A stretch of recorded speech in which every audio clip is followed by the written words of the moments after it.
Super BS.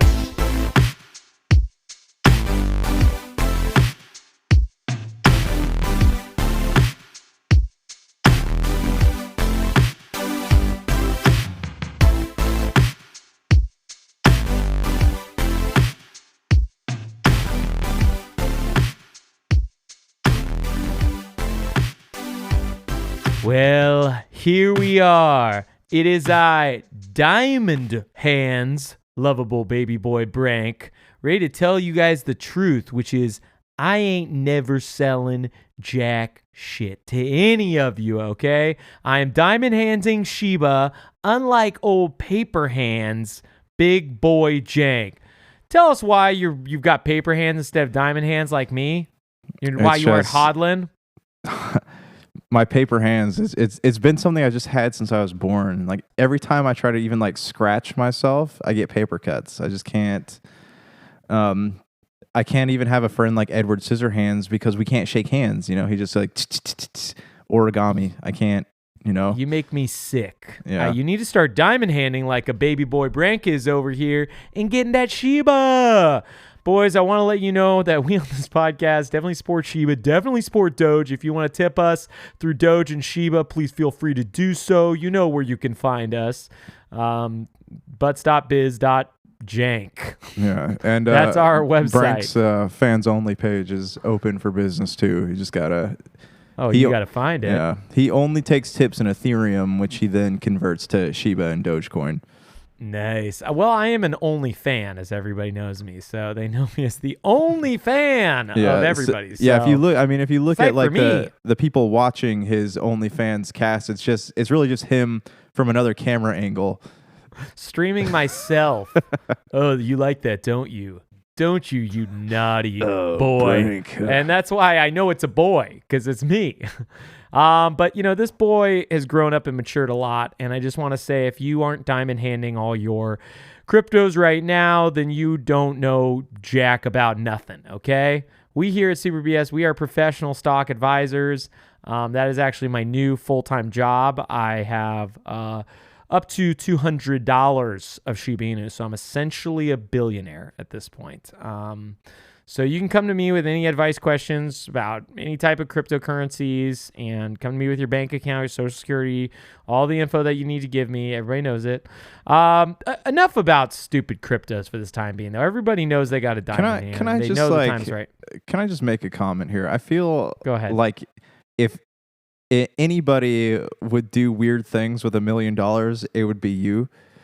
No. I feel like when you're out, like if you had money just to blow, like you would go out and make balloon animals in like a Bowser costume, you know? And you totally know me. You'd essentially just like live your life as Bowser from that point forward, you know? Just I honestly think that would be running around terrorizing Italians.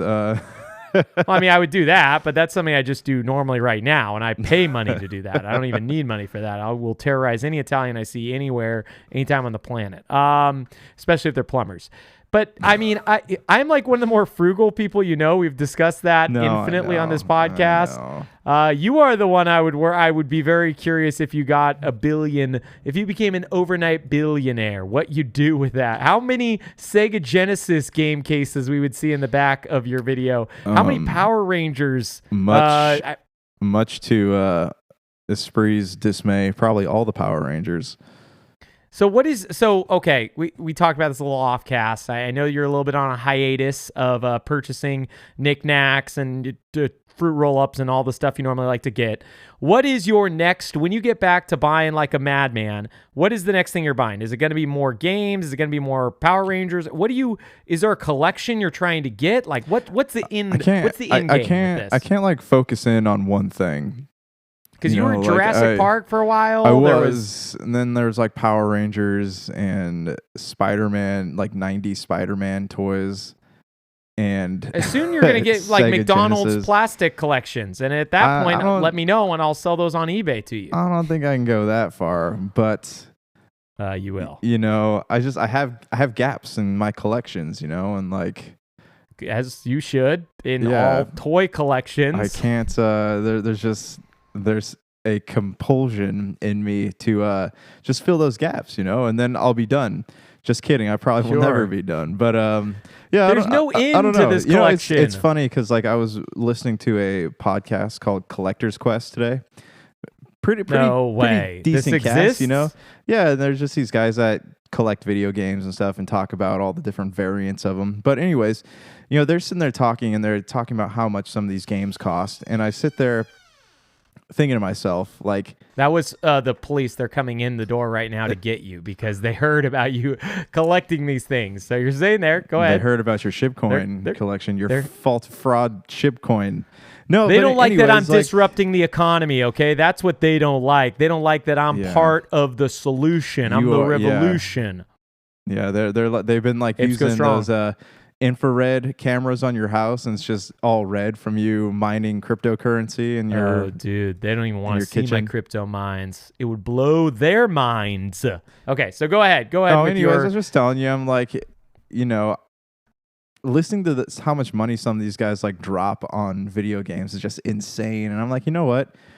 I wish that I could do that one day, but I probably will never. Like, as much as I want to have a complete Sega Genesis collection, I don't think it'll ever happen because I don't think I will ever, unless Shib makes me like a multi-millionaire. I don't think I will. I think it will make you a trillionaire. Don't stop at $1 million, you fool. It's $1 trillion. Just swinging for the fences, man. Anyways, I don't think I'll ever I will probably keep adding Genesis games, but I don't think I'll ever be able to have every single one, without going into some kind of like massive debt, which I can't do.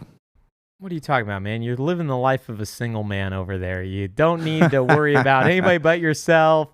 You got no kids, no wife. You definitely don't have a baby on the way. You could spend all the money you make on all the toys and all the ice cream and pack your lips full of ice cream, okay? Get them cheeks full. Lips full of ice cream. So I've been gaming like a king, as I do, and as is my wont. Have you been gaming at all before I go on my kingly gaming spree? I've got this like obsessive compulsive desire to finish Tales of Arise. So I've been How far are you now?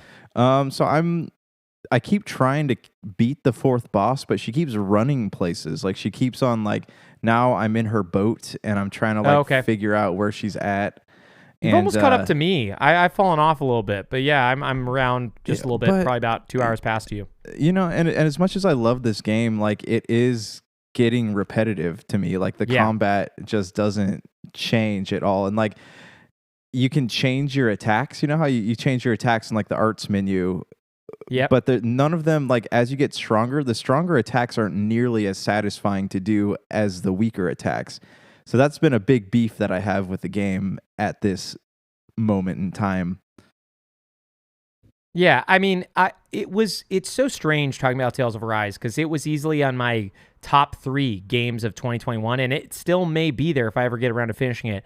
But I feel like it is just a little bit too long for me. I'm 28 hours in, and while I really do enjoy it, I would be happy to be wrapping up. And I know I'm not even near the ending. Yeah, and that's how I'm feeling too. Like, just hearing you say there's another 30 hours after you beat the last boss. It might not be that long. I do know it's quite some time though, which is it's a little discouraging when you're like, I'm ready to finish, and it's like, no, I mean that's what she said. Not. But I'm ready to finish, and I was never ready to finish it ever. You don't give up. I mean, it's fun. I do like how it keeps adding stuff. I will say, I mean, I think the combat loop is fun and exciting. The biggest thing to me is like, I did have a lot of fun grinding early on. I don't really want to spend a ton of time grinding, and I don't want to give in to the microtransaction of buying levels to just be able to beat the bosses easily, because I just don't feel like that. Is that a function on that game? That is literally something they added. That's no fun, man. Levels. That's no fun. So I don't feel like they pressure you into that in any way, but I will say you do need to grind if you don't want to like skip that, or you don't want to spend money. So yeah, I don't know, man. All I will say is I do like it. I still think it will probably make my top 3, for sure my top 5 of 2021, because it's just been such a pleasure. And even with the fact that I may not finish it, I still think I'm going to. But the fact that I'm sorry, that's me outside honking horns as well, because I'm out driving. I like honking horns at people. I love it. That's California for you, right? Everybody's super nice and sweet. Yeah, even though I think I will finish it, the fact that I went from like, yeah, I'm finishing this thing to, yeah, I've been playing a long time. I want to play other stuff now. So, I've taken a bit of a break. It doesn't help that we do a podcast where I would like to talk about games and not a game perpetually. No, I got you, man. I'm like, I'm going to play, obviously I'm going to play I think Forza's next week, right? Like that's... Yeah, I think it's Friday. Friday, yeah. I mean, so, I'm going to play that one for sure. And then, I'd like to finish Resident Evil before the year's over. So I might try to finish that before Halo comes out. But yeah, I don't know, man. I just like, being at this point in life, I just don't have the opportunity to experience as many new games as I once did, like. Yeah, and I will say for you on finishing Resident Evil, that's a short game. That whole game is maybe 10 hours long, 8 to 10 hours. So it's not like this where, you're probably halfway done or 40% done with a 10-hour game. This, you're probably halfway done with a 50-hour. You know what I mean? Like the commitment is so much higher. Right. But yeah, I'm kind of in the same boat as you. And there's a couple other things in November I'm going to play. I will play Shin Megami Tensei 5 on Switch. I'll probably pick up Grand Theft Auto Trilogy at least on one console. I don't know because I don't know if you saw, but San Andreas, the definitive version of San Andreas, is part of Game Pass. So it does make buying the whole thing a little bit less enticing. Yeah. I will get one of those 3 games, just part of Game Pass. Right. It's weird with that. Everyone keeps asking me if I'm going to get that. I'm not, you're not a big GTA fan? No, not really. I don't really I don't know. I think it's because those games got so overhyped and it's just not something I was able to glue myself to like everybody else. I mean, I literally glued myself to it, actually. It's on my butt right now. With some... You just can't see it. On or in, I don't know. But that's the drums going off consistently right now. Yeah, I don't know, man. It's just never been my jam. I see why people like it, but I don't know. Like, I would much rather sit down and play an immersive RPG than, play Grand Theft Auto. And not to say I didn't play them, because I have played them and I have pushed myself through them, but I just don't have any desire to go back unless it's like something new. Yeah, your main jam is Monster Jam. It's about trucks. That's what you love doing. And you love truck games. Monster Energy Motocross is my other. I knew you were a monster man. I knew this guy's a monster man. Yeah. Okay. Monsters Inc. Monsters. Real Monsters. It's all my favorites, man. All of them. I love all of them. So I've got 3 new games to talk about. Do I have only 3? Yeah, I mean, I did play some more Kenna, but I don't really have anything to add there. I think we talked about, I played Sackboy's Adventure. We spoke about that, I think. Yeah, did you finish it? Tell me about it. No. We played, I'll talk more about it when I get further. I have I'm 3 or 4 levels in. It's a lot of fun, but I've been playing a bunch of other stuff. I'm trying to think if there's anything on Switch. No, I don't think so. So there's been 3 things I've played on Xbox to varying amounts and degrees. Back for Blood. We never talked about this. I don't know if it was because it wasn't out at the time or what happened, but that was part of Game Pass. It is the spiritual successor to the Left 4 Dead series. Did you ever play those games? Yeah, I did play those. It's weird. I do have fond memories of those, but they're just so chaotic. Like, it gives me a headache playing them. Yeah, I enjoy them, but when you look back, it's like I get why they came out and how they could come out. They were pretty simple games. You walk through a path, you kill zombies with your friends.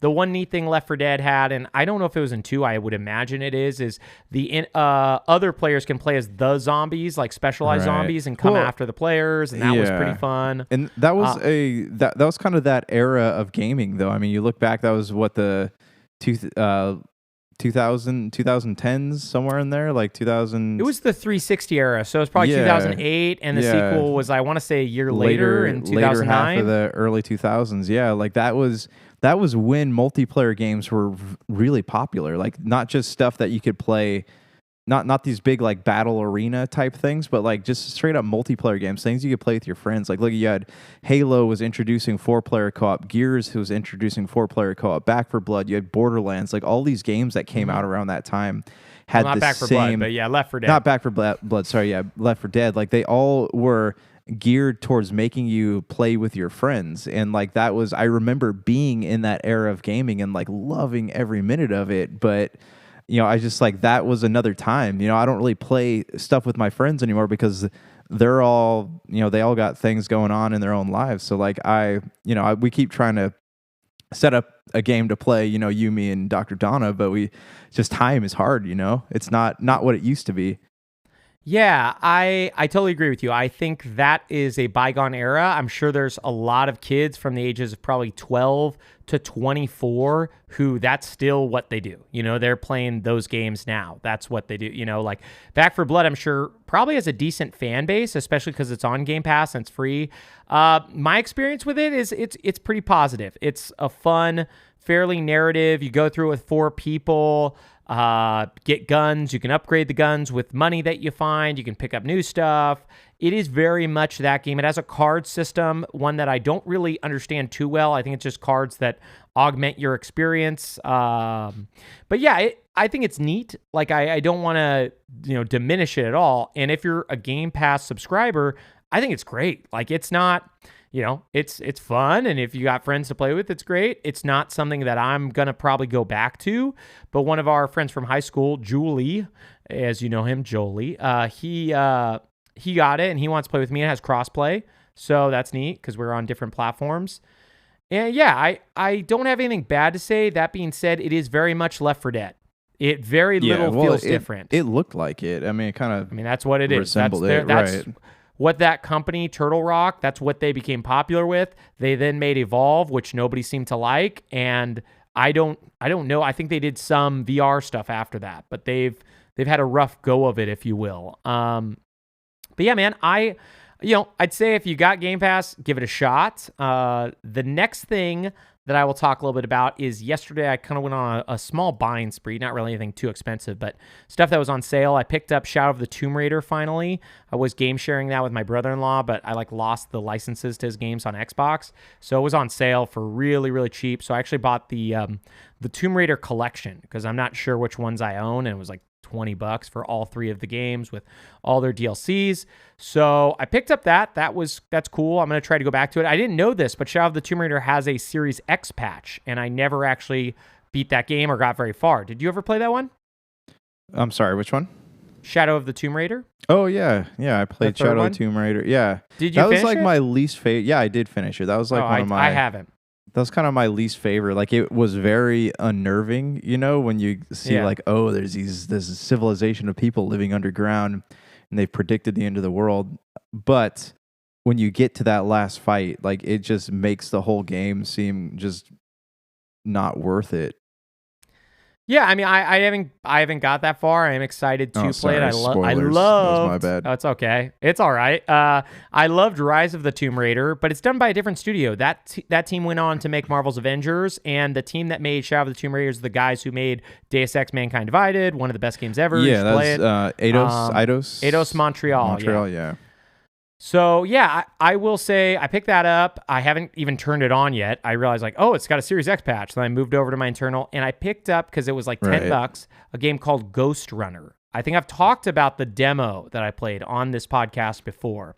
It is a very much like a Katana Zero style game, but or Hotline Miami, if you've played those, like a game where anybody who hits you, you die. So if you get shot one time with a bullet, you're dead. So a lot of it is like puzzle rooms where you're trying to figure out how to get to all of these guys using you have a dash ability and a warp ability kind of. I would say the dash and the warp are the same.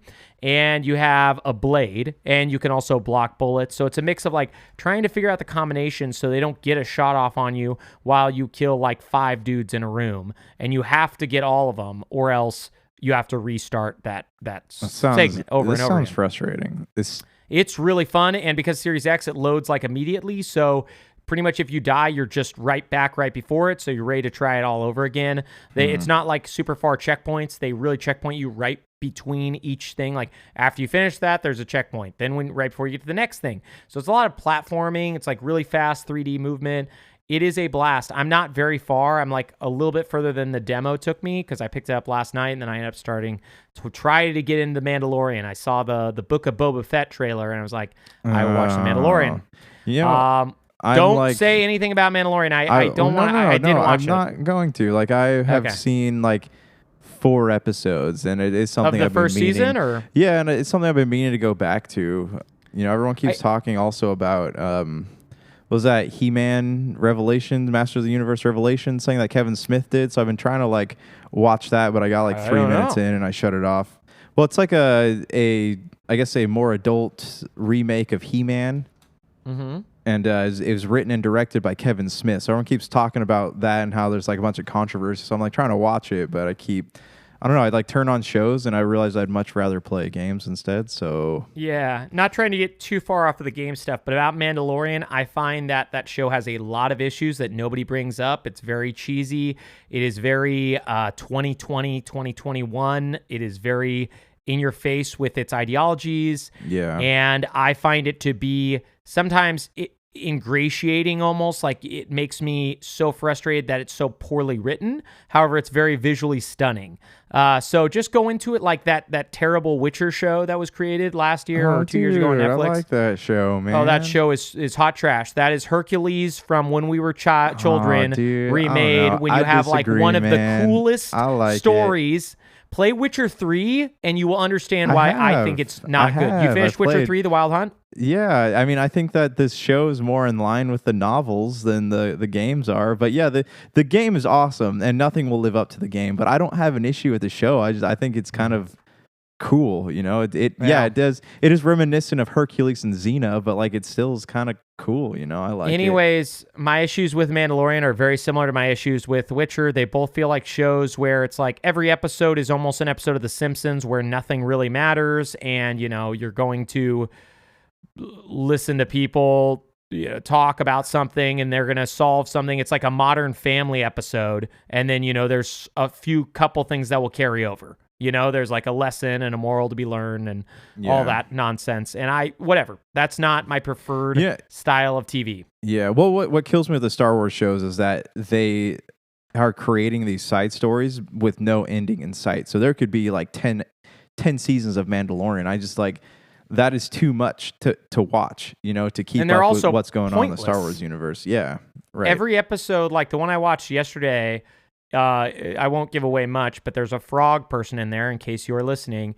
It was so pointless, the whole episode. You know, like this character, even if they are recurring, the only thing that they were trying to touch on is, immigration and stuff in the U.S. And it's totally fair that they want to bring valid points into like a Star Wars thing, but I know that none of it relates to the overarching story and none of it's telling a larger, better narrative other than people like, well, it's lore building or whatever people think of stuff nowadays. But it reminds me of the last 4 seasons of Game of Thrones where it's like, oh, these are serviceable. Is the best thing you can say. Right. You know, what were there? There were 8 seasons of Game of Thrones, or yes, there are 8 okay. seasons. So the last 3 seasons of Game of Thrones. I like seasons 1 through 4. Those were incredible. Anyways, back to gaming. I didn't play that much Ghostrunner because I was tired and wanted to watch The Mandalorian. But before I got to Ghostrunner, you just said you wanted to watch Mandalorian, then you just talked trash on The Mandalorian. I am trying to figure out how we get to that cool Boba Fett trailer. That is literally it. I saw that Boba Fett trailer the other day. I'm like, I'm probably gonna have just as many issues with this as everything else that they put out, but it looks cool, so I want to watch it. And I want to know how we get there. You know what I mean? Because I know it's somehow tied to all this stuff, and Mandalorian is the one people are like, oh, you need to watch it. And I will say out of that first season, I thought the first episode was good, and the last episode was good, and there's like 2 other good episodes. So, you know, it's about, you know, each season's 9 episodes, I think. So there's probably like 6 to 10 episodes good out of 2 seasons. So whatever, that's fine. That is what it is. It's very beautiful to look at. Right after watching Dune, though, it feels like a travesty. Anyways, before I got to Ghostrunner, I was playing a game that released on Game Pass earlier in October called Echo Generation. It is a voxel, so it kind of looks the like dolphin game, Minecraft. right? Yeah, it's Is a it Echo dolphin? the Dolphin And you're Generation, swimming around, an RPG. That would be super wild if that was what it was. Echo the Dolphin as an RPG. I want to say that is an Echo the Dolphin game. Don't they have that? I don't know. There's Echo Junior, but I've never I don't know. I like looking back at the concept of Echo. Like it was fun when we were kids, but I can't see that franchise like coming back at all as an adult. I mean, you don't see Flipper coming back either, then I take it, huh? You don't believe in Lassie or any of the classic characters. This is woke culture, all right? We can't have dolphins just swimming around going on adventures. Like this isn't woke culture. There's nothing. The people who are in charge are very good. Okay, we would never say anything bad about them. Hail Masters, Hail Masters. This is not. I mean, that stuff. They could find a way to make those dolphin whatever they want them to be, so that they can preach their message. So I feel like it's easier with animals. Then you just have all the human characters spread the message of whatever. Anyways, back to gaming and things that are good. Not talking about all the world. Echo Generation is a very fun turn-based RPG that is voxel-like. It's by a Canadian company called Coco. Let me see. It's like Coco Melon. No, I know Coco Cucumber, because Coco Melon I think is a baby show. Coco Cucumber, and it's a blast, man. It is totally modeled after the Earthbound style of RPG games. You walk around a small suburb. There are weird things happening with aliens and monsters and all that stuff. And there's a very simple. What's this game called? Echo Generation. It's part of Game Pass. You should play it. It's very good, very fun. It's also on PC, on Xbox PC. It's part of Game Pass if you're a subscriber. And yeah, so you kind of walk around the town and you collect items, and other people want these items, and you trade them in for comics, which comics give you abilities to use during combat. And the way leveling up works is, you get experience after every fight. Leveling up works where you choose. Cool. Oh, dude, it's so cool and so fun. You choose which stats you want. So you can either choose 5 points to HP or double attack, or not like doubling the attack, but adding 2 points to attack or 2 skill points. And skill points are how you use skills. They're more powerful. All of the skill-based abilities. So real quick, to talk you through the turn-based combat, it is more like Paper Mario than it is just traditional turn-based combat. You choose an attack, and then right before you do the attack, you press the A button in this case at the right time to get extra damage. Separate battle screen you're going into, or you just kind of you touch an enemy, and it real quick switches to a battle screen, which is the same as where you were, but I guess they just had to put it somewhere else because your characters move around a little bit. And then you press when you click to attack. Right before the attack, there will be a window, and if you click at a certain time, you get critical hit damage. Right. Now, when you're using special abilities, they are all radically different. Like there's one where you have a hockey puck, because one of your trees, if you will, it's like 3 abilities, is hockey. So you have a hockey stick, right? So one of them is like you have to aim the puck into this circle and press A, and the circle's moving around the whole time. And if you get into the circle, you do extra damage. One is like you have to press these combination of buttons in a row. One is like you have to line up 2 arrows. So they're all like very unique mini games in their own right for the ability stuff part of it. And then it's you and your sister who are like the main characters, and then pets will follow you around. And pets are like weird in that they all have their own ability trees, but when you get each pet, they all start at level 1. So once I got the cat, the first pet, who also is a healer, I never switched pets ever again, because it was just too much work to level up someone to our level to be able to fight in the future battles, if that makes sense. So pretty much I stuck with a pet. Certain other pets, like there's a robot, will help you solve puzzles in the game, like blow up stuff and move the story forward. Okay. It is a very like sci-fi, Stranger Things, small town, weird stuff starts happening type of adventure. But the thing that really drew me to it, besides just the art style and the combat, is the fact that it's short. It's very short. It is probably 5 to 6 hours. So it is a fun. So it's like it's great. Artful Escape. Pretty short. Yes, but it is fun. Unlike Artful Escape, it's actually a fun game where you do fun things. And it's got an interesting story. Come on. It wasn't that I played bad of a Artful Escape. game. You walk from left to right, and you maybe press A occasionally. So anyways, Echo Generation is fun. It's 5-6 hours. It is the old school SNES RPG where you're gonna have to like some puzzle solutions won't make sense to you, right? Like one is a guy asks you for a souvenir from an alien, so you have to get paint from this girl and take it to an artist that you met, and she will paint an alien, and then you bring it back to that guy, and then you can move the story forward. So some of that stuff can be frustrating, but overall, I found it to be just like a joy to play. I 100% of the game, got every achievement in it, and finished it. I think I probably played for maybe 6 to 8 hours. I can't recommend it enough. If you are playing anything on Game Pass, play it, because it is definitely... I would say definitely top... man, it's so hard because this year has actually been really good. Easily top 10, but most likely top 5 games of this year for me. Really? That's some high praise.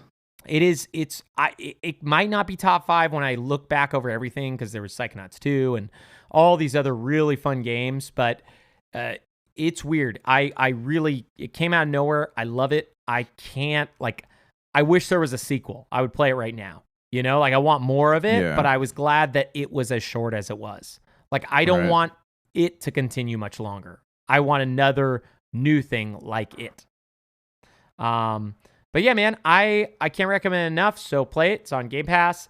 Those were pretty much all the gaming things I played that I played a decent amount. Like I said, I played some more Kenna, played a few other things. I have had a hard time going back to Tales of Arise. And one last thing to kind of wrap up, because I talk about this game occasionally, but today is kind of a big day. I played the new season of Apex Legends. It just started today. I want to say it's season 8 or 9. It's 11. Wow. Okay. Apex Legends season 11 just started today. New map, new character, new skins, super fun. Only played maybe an hour today, but boy, that game is great. I finished almost every battle pass they've had, 100% of them since the game came out. Through 2 years ago now. Yeah. So it's been worth you been going back to it. This is the longest I've ever played a game. This or Hearthstone. These are like the 2 longest games I've ever played in my life. Okay. Are Apex and Hearthstone. Nice. Before that, it was probably StarCraft 2. There were very few games that keep my attention. Before that was probably Halo 2. There are not many games I play for more than like 2 months. Right. That's kind of my normal time when I'm done with things. There was really very few news articles, so I guess we can just run through the couple. Did you have anything you want to add in gaming before we do our newsies? No. I mean, I do have a news question I want to pose to you. Pose it, boy. Give me a pose. So, do you think that? Nice. I like that pose.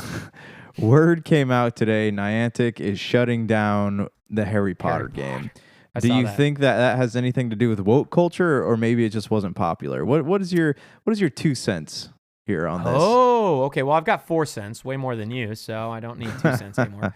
Wow, I didn't even think of woke culture, man. Because the whole J.K. Rowling thing, and I also am assuming that this is why that Harry Potter RPG on PS5 got pushed back.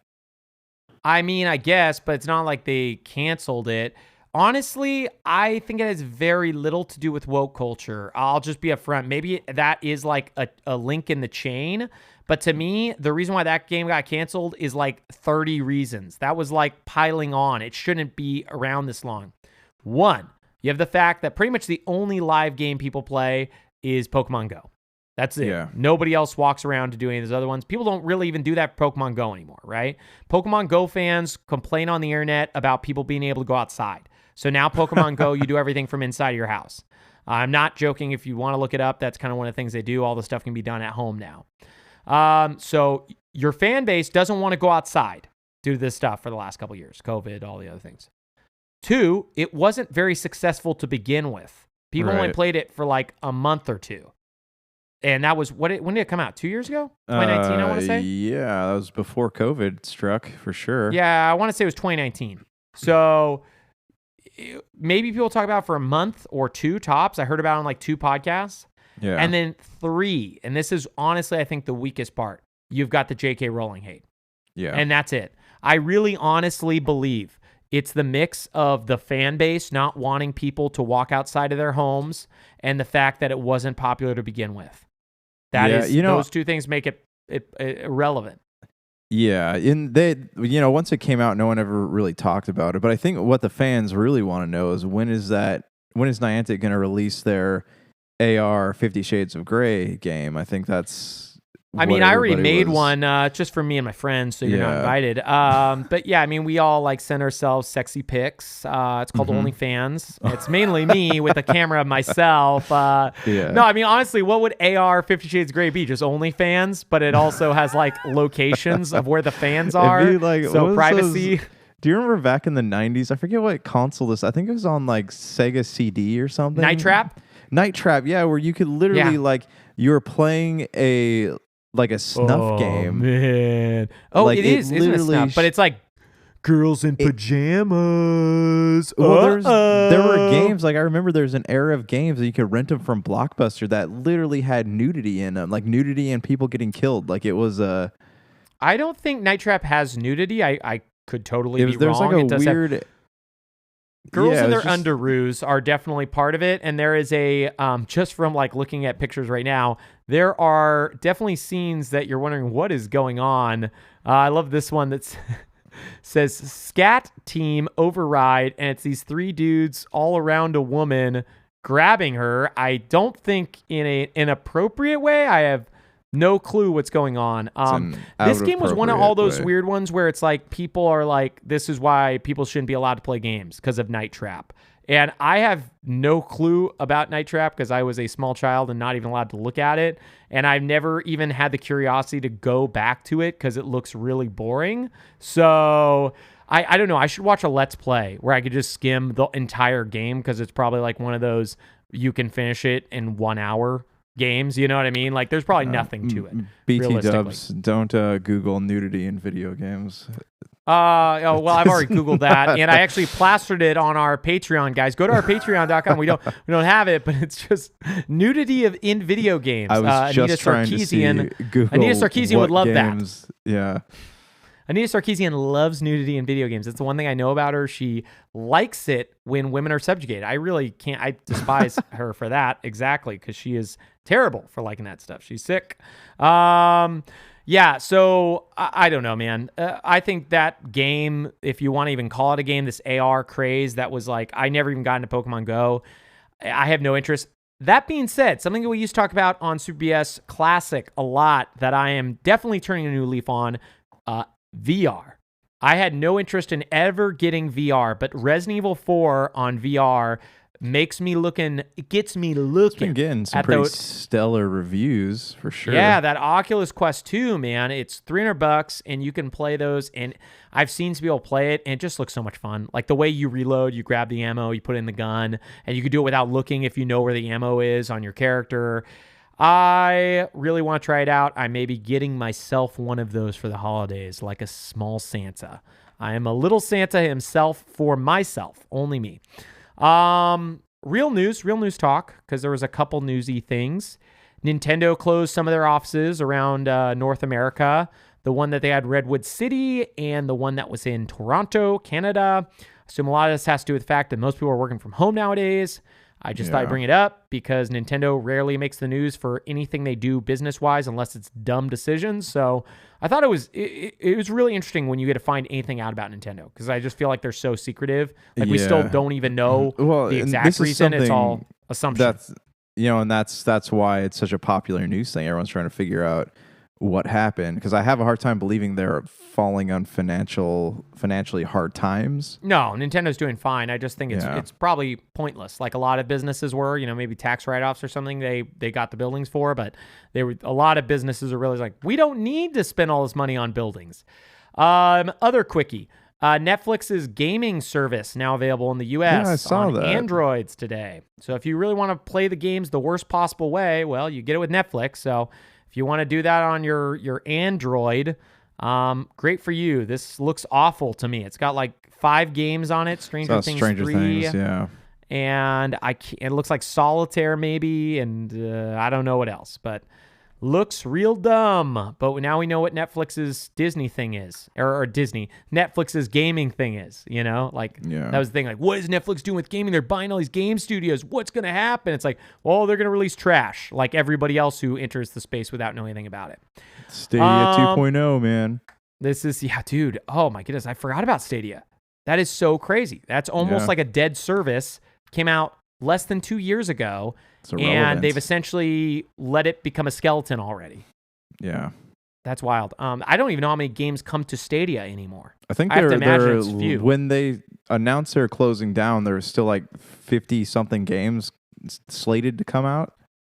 Yeah, I'm like Googling this right now because I just wonder, like, what is Stadia at this point? And so, okay.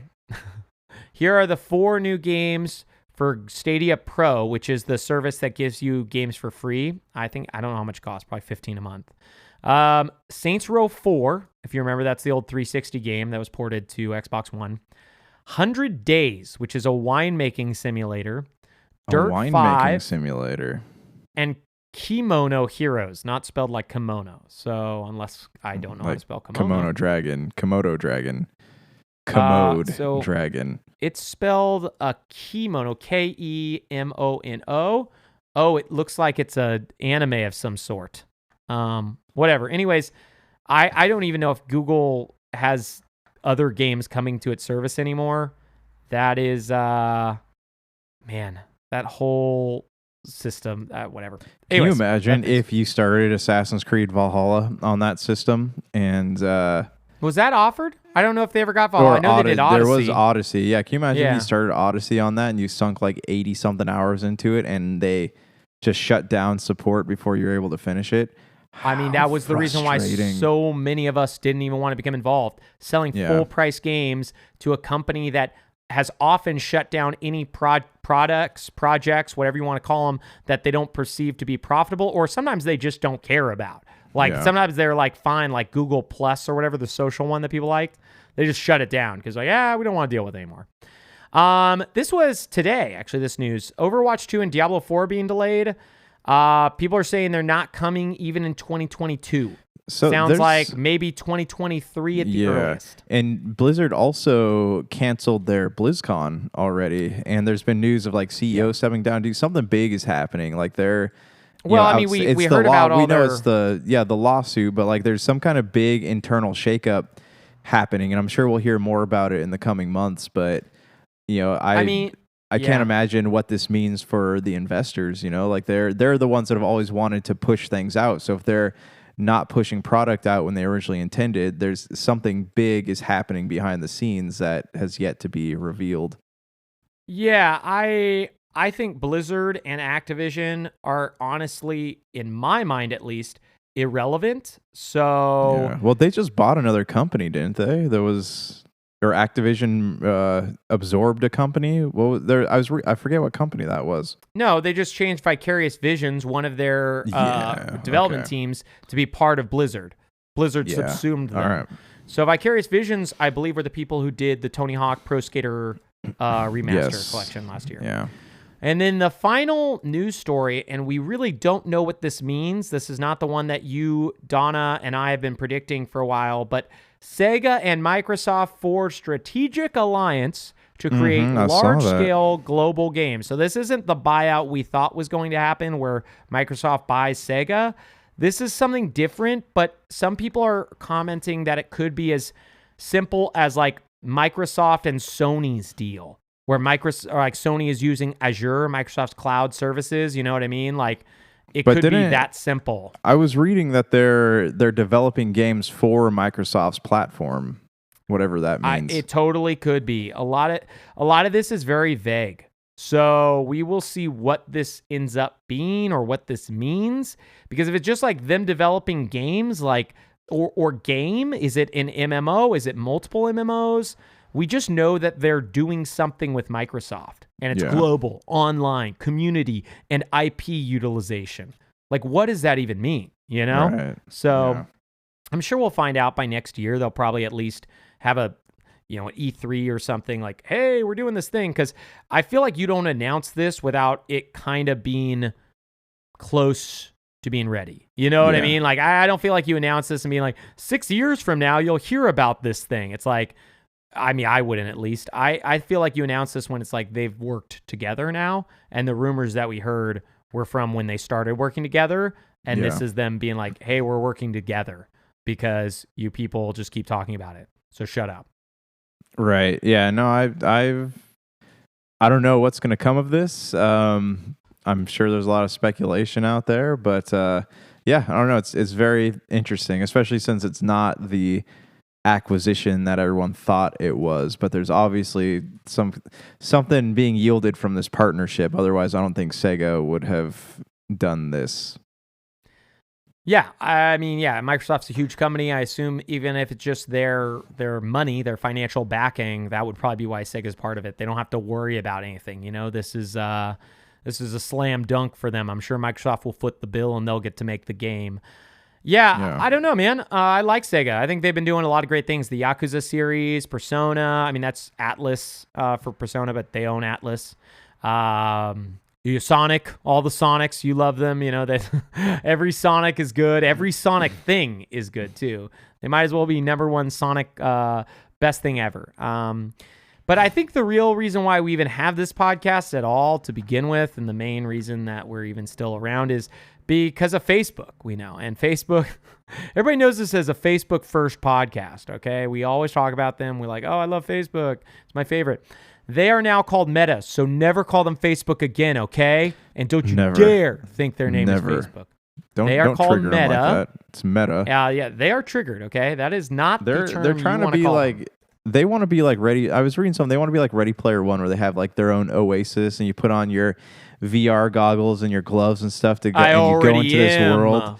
Yeah, to interact with like your friends and content and stuff. They got a big vision. I just don't see how that's ever going to work, especially since Facebook is now like what people 50 and over are using. Like all the young folks have moved on to they're other doing things. Their MySpaces and their TikTokers and their Vines their Instant and their Messengers, Zyngas and their LinkedIns. These young kids, they just love to party, You mentioned Big Vision. How much bigger is he than regular Vision from the Marvel comics?